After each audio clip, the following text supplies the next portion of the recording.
Vamos chamar o Lucas que está aqui na frente? Vem aqui na frente. Fica mostrando para a igreja. O que os irmãos vê naquele papel ali?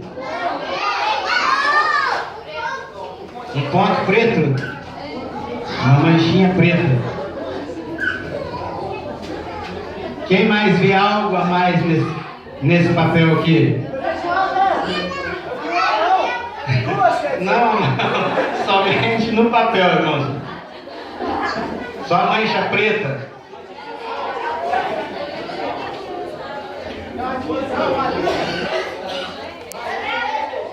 Nós vemos aí então, irmãos. Gostei.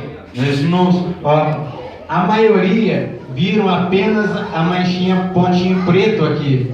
Enquanto, ó, bem pequenininha a manchinha preta. Mas todo já olhou direto para a manchinha preta que estava ali. E esqueceram que aqui tudo em volta está branco. Tudo, ó, o tamanho da folha, tudo branco, e a manchinha preta é o primeiro que nós vemos. E o que quero dizer com isso? É que as nossas falhas, os nossos erros, é o primeiro que o mundo vê. É o primeiro que a igreja vê. É a primeira coisa que eles olham em nós e vê, mas o irmão está errado. A irmã está errado. Às vezes a irmã ensaiou o dia inteiro, cantou bem lá no playback na casa e veio aqui para a igreja e errou um pedacinho do hino, uma letra só do hino. Nossa, mas a irmã errou feio aquele hino. A irmã louvou a Deus o hino inteiro, muito lindo, muito bom. Errou uma letra só e eles pegaram aquele erro na letra só. Às vezes o pregador pregou e errou uma palavra, a irmã não sabe nem pregar.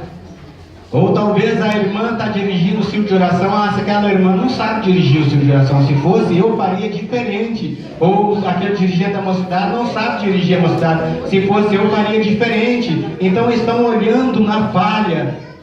Então, igreja do Senhor, esse simples pontinho preto aqui, ó, significa nós vamos mudar, meu irmão. Significa as nossas falhas. E vamos colocar que tudo esse branco aqui é Deus na nossa vida. Glória a Deus. Então, por mais que o mundo nos veja como esse pontinho preto, mas Deus nos vê assim. Glória a Deus. E esse pontinho preto não é nada para Deus. Glória a Deus. São esses trabalhos, irmãos, que eu queria apresentar nesta noite. Vamos colocar em pé, fazer